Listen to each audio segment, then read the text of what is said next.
Todos nós do SINP e do programa Hora e a Vez da Micro e Pequena Empresa gostaríamos de nos solidarizar com todos aqueles que foram afetados diretamente ou indiretamente pela tragédia em Santa Maria.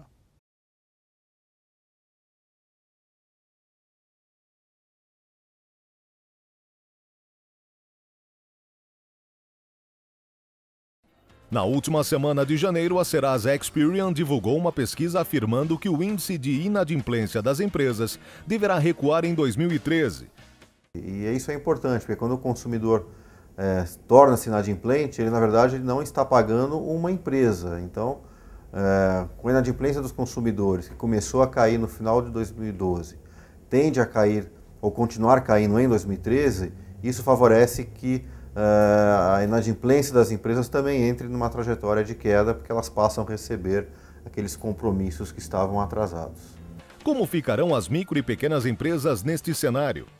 Nos nossos estudos, cerca de 90% das ocorrências de inadimplência que chegam às bases da Serasa Experian provém de micro e pequenas empresas, ou seja, o grande volume de inadimplência que acontece no país envolve basicamente micro e pequena empresa.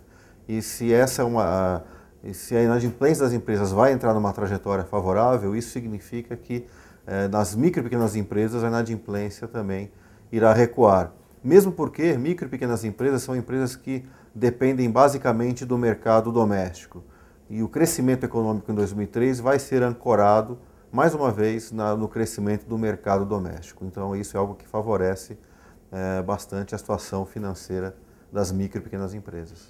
Em breve, traremos mais boas notícias sobre o cenário econômico do Brasil e o envolvimento das micro e pequenas empresas.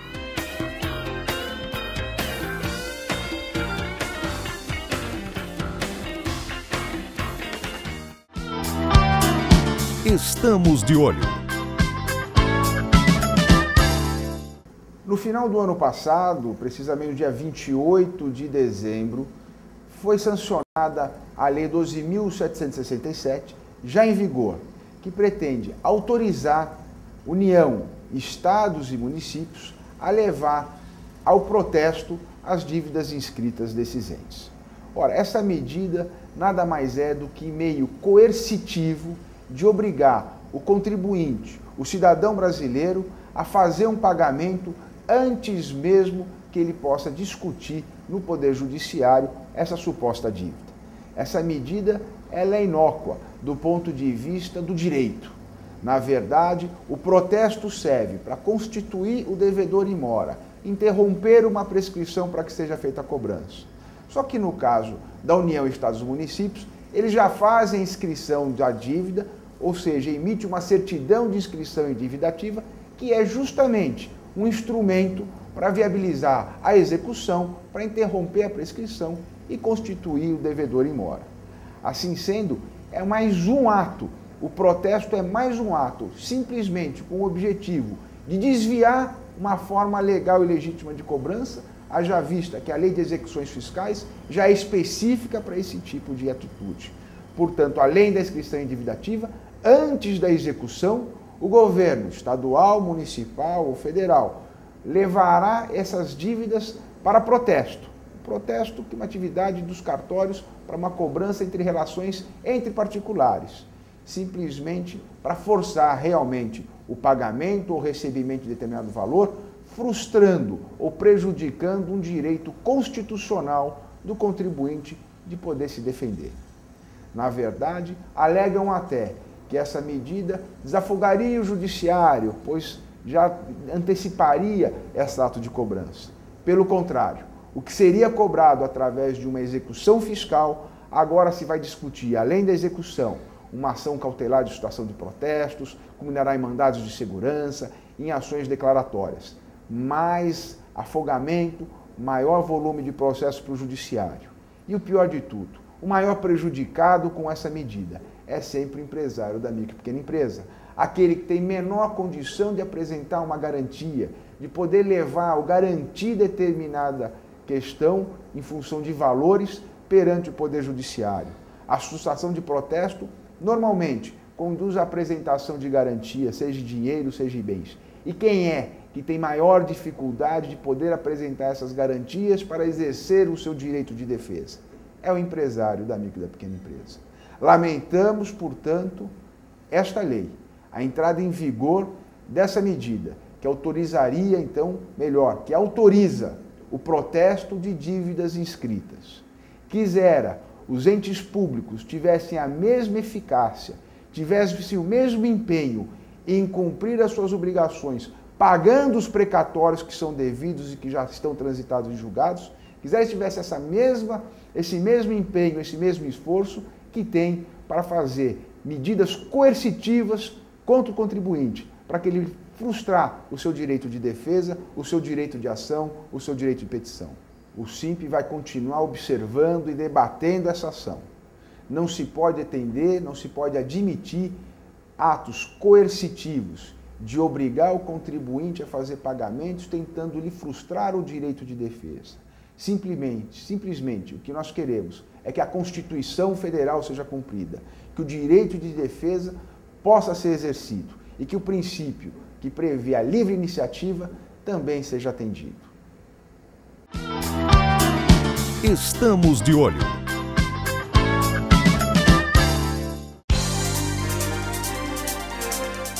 Você está assistindo A Hora e a Vez da Pequena Empresa.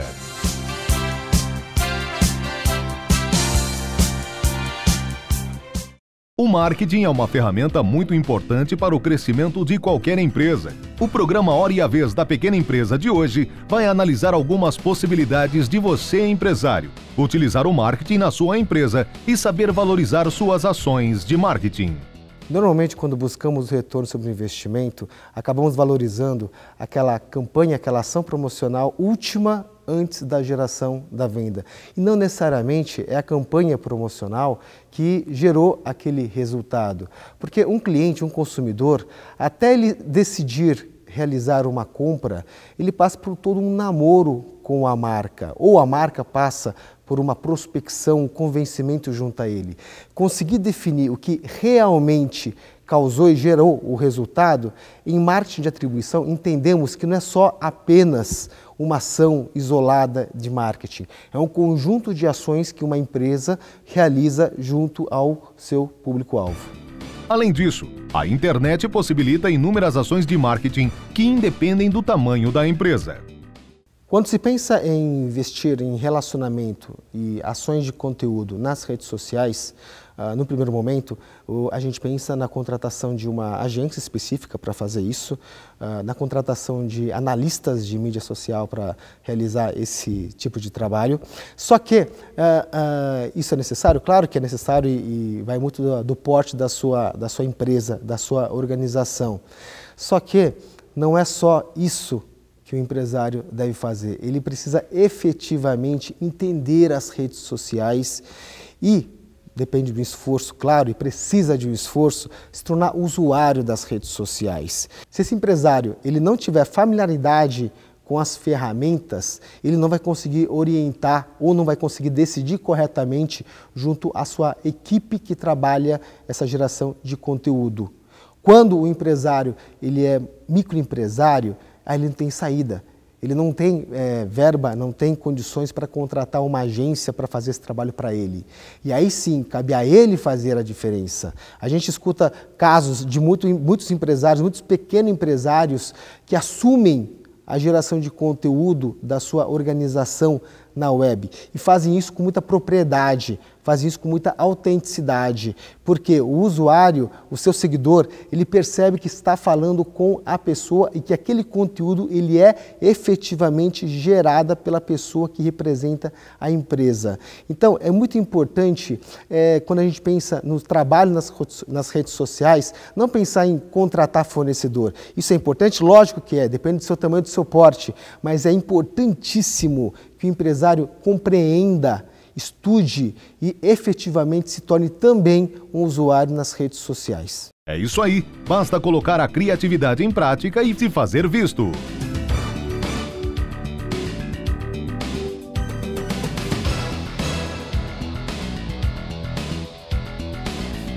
As micro e pequenas empresas já são 7 milhões em todo o Brasil e representam 22% do PIB nacional. 60% da mão de obra com carteira assinada trabalham em micro e pequenas. Por tudo isso, a Secretaria Especial para este setor é tão importante para o Brasil, para a nossa indústria, para o fortalecimento do mercado interno e para o aumento da nossa competitividade. Secretaria Especial da Micro e Pequena Empresa. O SIMP defende essa iniciativa. Apoie você também. Entrevista da semana.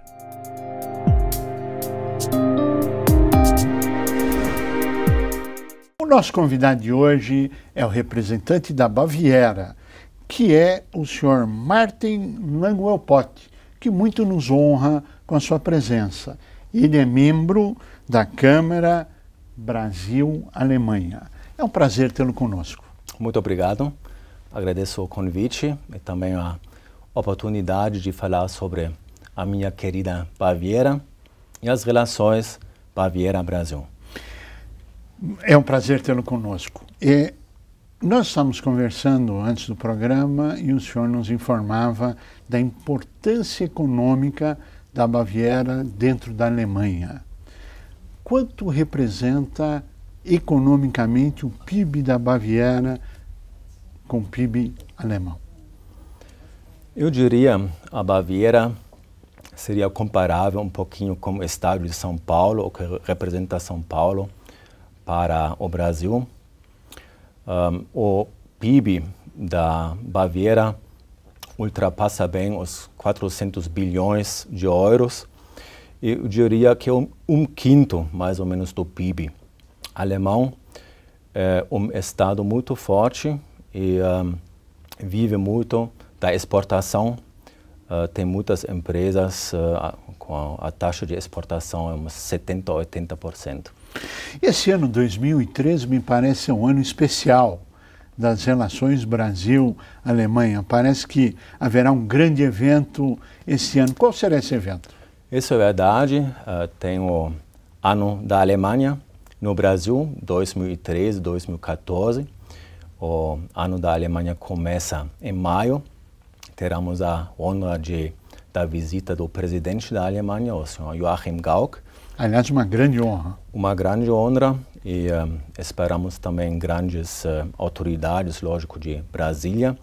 A inauguração terá parte aqui em São Paulo. É o início também do encontro Brasil-Alemanha, o maior encontro bilateral que acontece cada ano, uma vez na Alemanha, outra vez no Brasil. E essa vez o anfitrião vai ser São Paulo, que bom. Que, aliás, é o maior parceiro comercial e de investimentos também da Baviera na América do Sul, não somente no Brasil, mas na América do Sul. E isso nos honra muito, porque São Paulo faz parte das regiões parceiras da Baviera, que são as Power Regions do mundo. E no ano passado, São Paulo foi anfitrião dessa cúpula das regiões parceiras. Puxa, que bom. E o seu trabalho é ligado à Secretaria da Economia da Baviera, que é extremamente importante essa relação. Isso. Especificamente, que tipo de trabalho que o senhor, como representante, faz aqui no Brasil com as empresas? A Secretaria da Economia mantém em total 23 escritórios no mundo. A representação da Baviera aqui no Brasil é um deles. Foi inaugurado 14 anos atrás, então já tem um tempo de atuação. Que bom. E a nossa função principal é abrir o mercado para empresas nossas. Quando nós começamos o nosso trabalho, nós contamos umas 70 empresas. Hoje, no ano passado, passamos o número de 500 empresas no Brasil com filiais e representações. Que bom. E isso nos orgulha muito. São empresas de grande porte, mas isso é interessante para o SIMP também. Muitas pequenas e médias empresas que não têm muitos funcionários, mas que têm que conquistar o mundo lá fora, porque o mercado na Alemanha já é mais ou menos conquistado ou saturado. E outro aspecto é criação de parcerias entre universidades. Nós temos 48 parcerias universitárias e também trabalho cultural. O nosso escritório não é grande, somos 2 pessoas só, mas batalhamos em todas essas cenas, né? E cultura para nós é como uma plataforma que a economia cresça, né? Isso, o que é ótimo. História e tradição é para nós o sucesso da economia. Bem, com muita alegria nós estamos ouvindo que em 14 anos 500 empresas de grande porte já se instalaram no Brasil. Espero que muitas outras venham se instalar, como também empresas brasileiras se instalem na Baviera. E aqui, que é um programa de empresário, fica a pergunta: como que um empresário, uma empresa brasileira pode buscar um apoio da sua Câmara, do seu trabalho, para fazer uma parceria, para ser parceiro de uma empresa no Brasil ou fora do Brasil, ou mesmo numa das 23 representações pelo mundo? Certo. Isso é possível? Isso seria uma grande alegria, né, de fazer essa ponte entre empresas brasileiras e bávaras, e está acontecendo de várias maneiras, né? Empresas nossas normalmente participam nas maiores feiras aqui no Brasil. Nesse ano estaremos na Broadcast and Cable, nós seríamos na FIMAI, Meio Ambiente, nós estaremos presentes também como estande grande na Brasil Automation. Bom. E empresas brasileiras que procuram tecnologias normalmente visitam o nosso estande ou participam em rodadas de negócios que promovemos aqui no Brasil, com várias entidades da indústria. E também, lógico, convidamos empresas brasileiras de participar em programas de intercâmbio que nós oferecemos, por exemplo, na área de tecnologias ambientais, na área de energias limpas, eficiência energética. Aliás, terá uma missão que vamos compor de empresas brasileiras em julho, que viajará para a Baviera para conhecer tecnologias, e uma outra delegação que está sendo planejada na área da indústria gráfica, mas ao final do ano. Mas não queremos tanto levar delegações nesse ano, pelo menos, do Brasil para a Alemanha, mas mais da Alemanha para o Brasil, já que festejamos o ano da Alemanha no Brasil. É um ano que se festeja a relação Brasil-Alemanha. Qual seria, dentro dessa experiência toda, desse intercâmbio dos mais variados segmentos, variedades, o maior desafio a ser superado? Claro, um desafio construtivo na sua avaliação, para que esse intercâmbio possa crescer cada vez mais.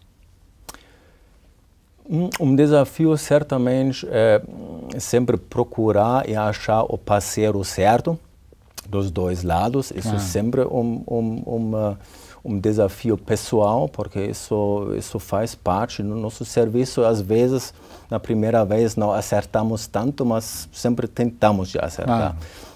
E eu acho que em tempos tumultuados, que passamos em crise na Europa, crise nos Estados Unidos, a China não anda tão bem de repente como deveria. O Brasil também poderia ter crescido um pouco mais do que nós esperamos.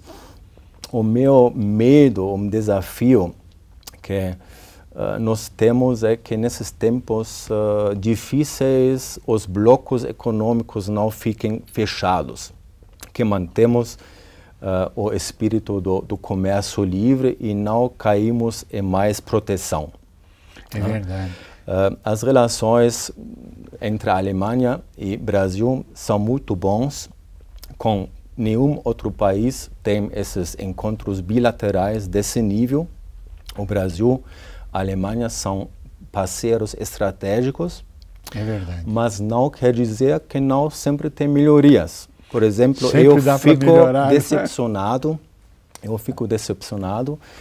que nós tínhamos um tratado de bitributação e foi cancelado, infelizmente, em 2006 pelo governo alemão. E hoje estamos em 2013 e não temos um novo tratado. E isso é ruim para os dois lados, para os empresários nossos, para os empresários brasileiros. E eu gostaria de ter um pouco mais ênfase nesse ponto, já que tem sempre esses acordos bilaterais e mais avanço, eu acho que seria um ponto da Alemanha, que já a Alemanha que cancelou esse tratado, né, de fazer uma nova proposta para avançarmos nesse tema. E na sua avaliação, por que isto foi cancelado? Por que não evolui? O tratado sempre está cancelado se tem uma certa discordância, claro, né, dos dois lados, que certamente houve, né? Mas lá de repente aparecem também as diferenças culturais, né? Em vez de sentar mais uma vez e levantar os temas de novo, ou pelo menos cancelar certos pontos do tratado, foi cancelado o tratado interno.